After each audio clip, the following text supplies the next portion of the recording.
O Zeca saca o celular antes da mesa terminar de limpar a louça e diz que o dele passa por aproximação, como se fosse um favor geográfico. A gente fica ali olhando pro copo de chopp vazio, fingindo que vai procurar a nota fiscal na carteira só pra não parecer que a alma coube no troco. É sempre essa dança idiota de quem finge que não tá somando os centavos. A maquininha de cartão faz aquele bip curto, estridente, que parece um pequeno veredito saindo do bolso de alguém. O garçom vira o visor para o meu lado, mas eu já desvio o olhar para a calçada, fingindo um interesse súbito e profundo pelo cara que tá empurrando um carrinho de reciclagem na esquina. Tem um segundo exato de hesitação no ar. Aquele vácuo em que o meu braço poderia magicamente ir até a mochila, puxar a carteira e dividir a despesa por Pix, mas em vez disso ele permanece colado ao corpo, meio inútil, enquanto o outro braço já tá digitando a senha com uma naturalidade ensaiada de quem acabou de ganhar na loteria. Obrigado, cara. Depois a gente acerta. A gente nunca acerta. E é exatamente nesse microsegundo em que o recibo sai rolando da maquininha que o estômago dá uma guinada meio besta. Não é uma dor de fome, não é culpa moral, não é desespero financeiro, é uma contração invisível, um orgulho torto que a gente guarda nos dentes e que faz a gente se sentir uns 10 centímetros mais baixo do que era quando sentou na mesa. É a sensação de estar devendo não só R$ 35 de uma porção de batata frita e 2 cervejas, mas de estar devendo um pedaço da própria autonomia.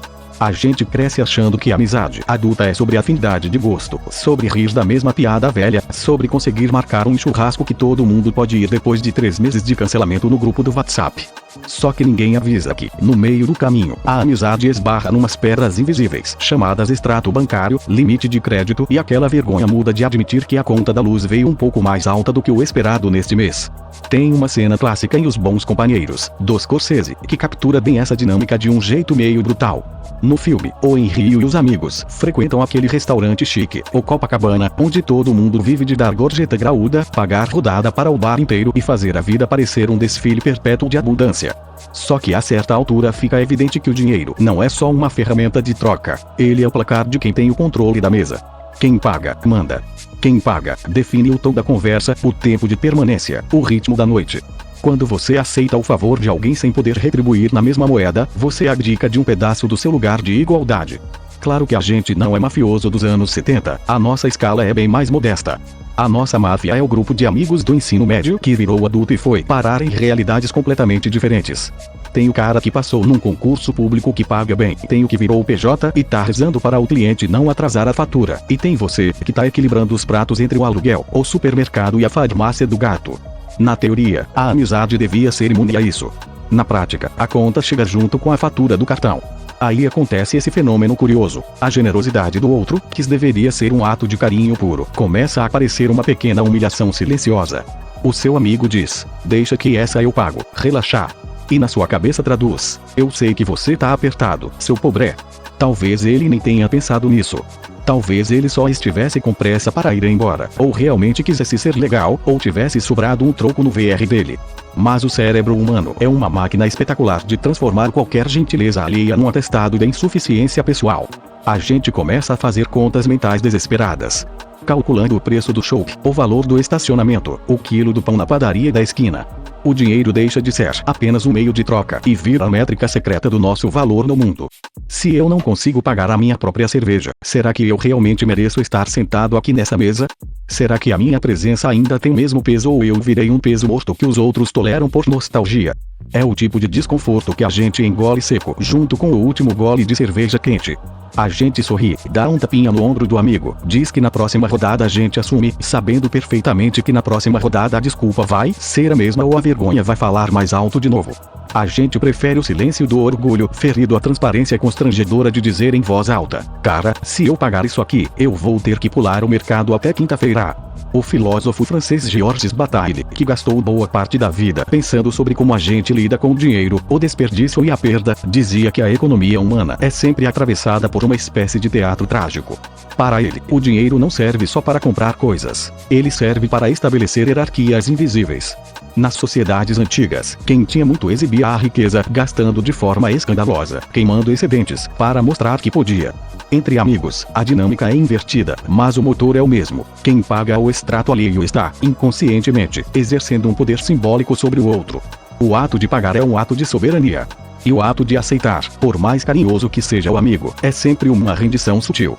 Só que o Bataille não viveu para ver o Pix parcelado e o saldo negativo aparecendo no aplicativo do banco às 3 da manhã de uma terça-feira. Se ele tivesse vivido o Brasil contemporâneo, saberia que a nossa soberania não se mede em grandes banquetes romanos, mas na capacidade milagrosa de fazer o saldo durar até o 5º dia útil sem precisar pedir Pix para a mãe. E é aí que a amizade começa a dançar numa corda bamba meio melancólica. Porque a gente quer estar junto, quer rir das mesmas piadas de sempre, quer fingir que o tempo não passou e que a vida não ficou mais cara e mais pesada. Mas aí vem a conta.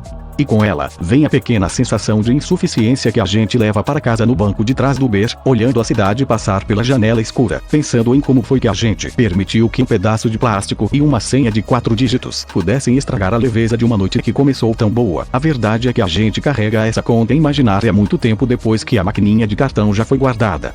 Sabe aquela sensação de dever moral que fica zumbindo na cabeça, igualzinho aquele clássico momento de O Poderoso Chefão em que o Michael Corleone percebe que aceitar o favor do clã significa que ele agora pertence a eles. Guardadas as devidas proporções, afinal, a nossa máfia aqui é só um grupo de WhatsApp que demora 3 dias para decidir onde vai comer uma pizza, a lógica é parecida. Quem paga a conta estabelece, mesmo sem querer, um contrato invisível de dependência. Quando o seu amigo generoso diz deixa que essa eu pago, depois você me paga outra, ele está te oferecendo um resgate imediato, mas o preço desse resgate é a sua autonomia simbólica. E você aceita porque o caixa está zerado, mas a alma sai mastigada. É como se, por alguns segundos, você tivesse assinado um contrato de minoridade financeira na frente de quem você mais queria impressionar com a sua suposta independência adulta. A gente cresce ouvindo que dinheiro não é tudo, que a amizade verdadeira supera qualquer crise, mas tenta olhar nos olhos do teu camarada quando ele passa o cartão dele na maquininha e você sabe perfeitamente que o seu saldo está no vermelho escarlate, piscando perigo. É uma humilhação muda, invisível para quem tá de fora, mas ensurdecedora para quem tá sentindo. E o pior nem é o dinheiro em si, porque a amizade real aguenta o tranco, divide o pastel, racha a cerveja de litro. O pior é o descompasso. É perceber que, enquanto a sua vida financeira virou um episódio de sobrevivência urbana, a do outro parece estar num ritmo ligeiramente mais confortável, o suficiente para ele poder bancar a generosidade sem nem pestanejar. É aí que entra a figura do Aristóteles, lá na Ética Nicômaco, quando ele fala sobre a amizade perfeita. Ele dizia que a verdadeira amizade exige igualdade, reciprocidade, um equilíbrio de forças onde ninguém se sinta menor ou maior do que o outro. Só que o filósofo grego nunca precisou lidar com a inflação do supermercado brasileiro, nem com a taxa de juros do rotativo do cartão. Como é que a gente mantém essa tal igualdade aristotélica quando a economia de cada um desmorona em velocidades completamente diferentes? Como olhar para o lado e rir da mesma piada quando um tá comendo filé e o outro tá fazendo conta mental para saber se o busão de volta para casa ainda tá rodando? A gente tenta disfarçar, claro.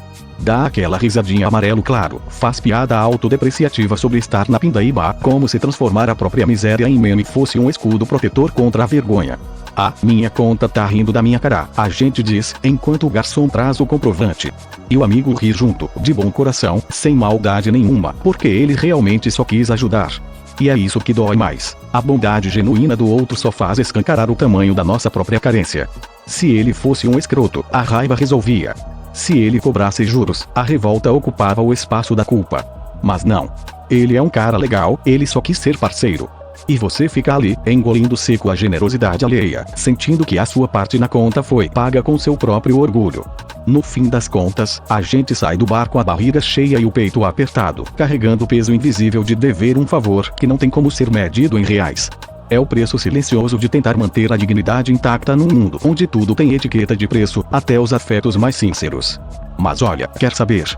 A vida real não é um manual de filosofia grega e nem um filme de máfia. Todo mundo, mais cedo ou mais tarde, vai ser o que paga e vai ser o que aceita o favor. A roda gira, o saldo oscila, e o amigo que hoje passou o cartão na maquininha amanhã vai precisar que você escute os desabafos dele quando o mundo desabar na mesa do bar. A amizade não sobrevive à perfeição econômica, ela sobrevive exatamente a essa imperfeição constrangedora, a esse abraço meio sem jeito na calçada depois que a conta foi paga por quem podia mais. Então respira fundo, deixa o orgulho bobo guardado no bolso, junto com a moedinha de 10 centavos, e aceita que amanhã é um novo dia. Vai lá viver, porque o saldo acaba, mas a risada daquela piada idiota que vocês contaram na mesa do boteco. Essa ninguém consegue parcelar em 12 vezes. Antes que perguntem, sou humano. E se rolou, deixa o like.